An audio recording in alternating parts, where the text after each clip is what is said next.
Mas então, Barça, resumindo, se você pegar e olhar o que você, aonde você deve alocar esse recurso que vai vir da AES e o recurso que vai vir da Cielo, o senhor tende a colocar em CSN Mineração e tende a colocar em Mineração, que é Caixa Seguridade e Banrisul. Caixa Seguridade, Banrisul e Auren, né?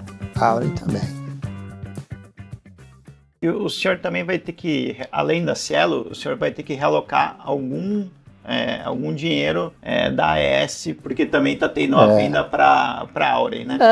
Então, eu vou porque as metas nesses papéis é o seguinte: eu já estou completando uma meta na Auren, que é de 15 milhões, é isso? Estou já bastante próximo de algumas metas que eu coloquei, que é da Caixa Seguradora, falta pouco também para os 15 milhões, enfim.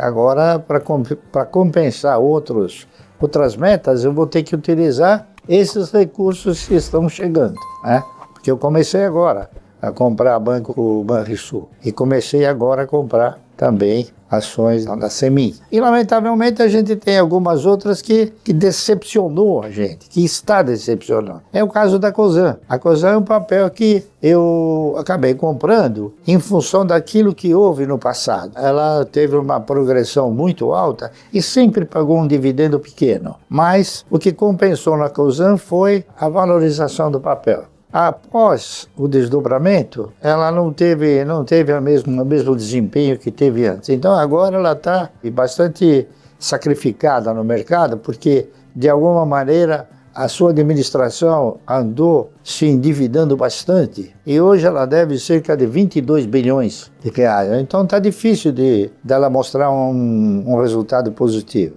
Então é um papel que está patinando e vai continuar patinando enquanto não houver uma filosofia diferente daquela que está sendo desenvolvida agora. O senhor tem reduzido a posição na Cosan?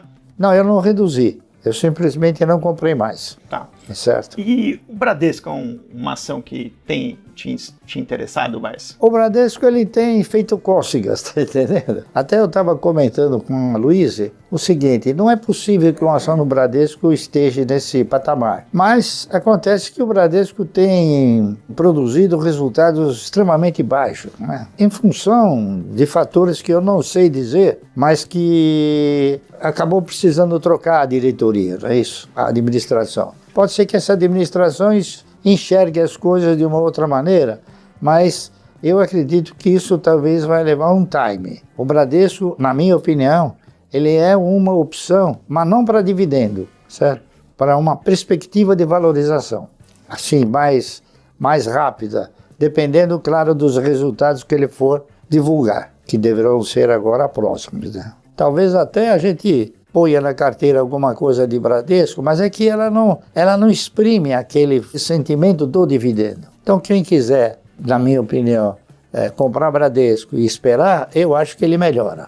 Eu não sou futurólogo, mas os números, a situação, os fatores, a mudança de direção, todos esses elementos, eles constituem uma projetiva de que a coisa deve melhorar ao longo do tempo. Não sei quanto tempo, mas deve melhorar.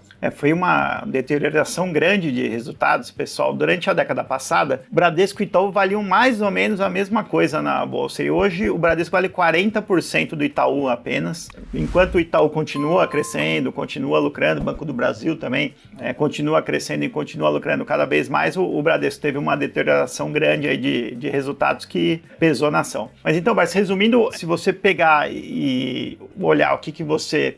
aonde você deve alocar esse recurso que vai vir da AES e o recurso que vai vir da Cielo, o senhor tende a colocar em CSN Mineração e tende a colocar em Mineração, que é Caixa Seguridade e Banrisul. Caixa Seguridade, Banrisul e Auren, né? Auren também. Eu agora também estou, só que isso daí não é uma compra, é uma recompra. Eu andei assim, por fatores psicológicos, né? E questão de oportunidade também. Não sei se foi o ano passado ou este ano, a TRPL, ela distribuiu um dividendo de 2,2. Eles anunciaram em dezembro e pagaram se não me falha a memória, em abril. Esse valor que ela pagou foi um valor expressivo, não é isso? E o papel custava 22, 23 reais. Então eu recebi esse recurso, aí o papel ficou 27 reais. Aí eu falei, bom, é uma oportunidade, eu vou vender. Então eu vendi aí, acho que 1,5 milhão de ações, e agora eu estou comprando a 24, recolocando o valor no papel, porque ele ficou em caixa, não é isso? Ficou aportado em caixa, então veja que a gente tanto pode ser bem sucedido numa operação de comprar abaixo e vender acima, como vender acima e recomprar abaixo. Então são essas coisas que eu faço, quer dizer, para não ficar sem fazer nada, a gente tem que estar dando uma analisada em tudo. E quando aparece alguma oportunidade, que eu interpreto ser uma oportunidade, eu faço esse movimento. Ô, Márcio, uma pergunta agora do nosso seguidor, o Ronaldo Ribeiro, ele pergunta, tem um retorno em dividendos mínimo que o senhor exige para comprar uma ação? Não tem um mínimo. O que eu dou muito valor é a regularidade, tá entendendo? Porque o mercado já me ensinou que dividendo você ganha por quantidade possuída. Não vou cansar de falar isso. Então eu tenho ações que pagam dividendos pífios. Por exemplo, a Klabin paga 0,06, tá entendendo? Só que eu tenho 100 milhões de ações. Então é o que eu procuro falar, olha, se você tiver uma ação, você vai ganhar uma vez o dividendo. Se você tiver 100 ações, você ganha 100 vezes. Se você tiver 1 milhão de ações, você ganha 1 milhão de vezes. Então, o grande pulo do gato, diríamos, é exatamente esse. É você ter uma quantidade grande de ações, mesmo a empresa pagando um dividendo pequeno, você acaba recebendo um montante de recursos expressivo. O Barceiro costuma dizer que é melhor ser um pequeno sócio de grandes empresas do que dono de um pequeno negócio. Bom, isso não sou eu que falo, é o mercado que diz, tá certo?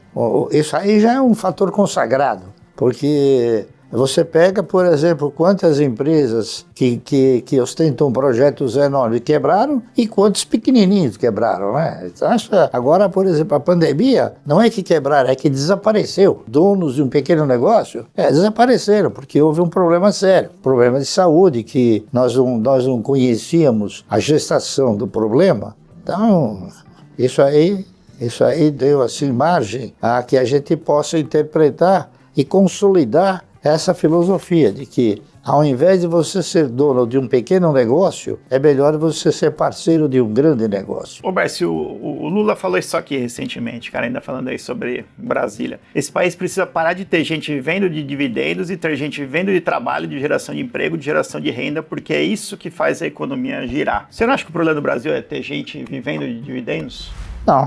O mundo inteiro tem pessoas que vivem de dividendos. É que o Lula, acho que ele não sabe, mas ele não sabe que o mundo começou não se criando empregos. O mundo se criou, as pessoas olhando para o futuro, procurando desenvolver novas filosofias, novas tecnologias, criando empresas e as empresas criando emprego. O Lula acha que essa situação é invertida. Tem que haver emprego sem haver empresa. Quer dizer, é um pouco difícil, tá certo? Perfeito, Barça. Eu queria pedir para você contar um pouquinho como é que foi a sua carreira no mercado financeiro, Barça. Você foi sócio aí minoritário de corretora, você foi operador de pregão aí durante muitos anos, você escreveu como colunista de jornal aí sobre o mercado financeiro. Conta um pouquinho aí sobre as suas experiências profissionais no mercado financeiro, porque na próxima aula a gente vai tratar desse tema, sobre carreira no mercado financeiro. A minha carreira foi uma carreira tranquila.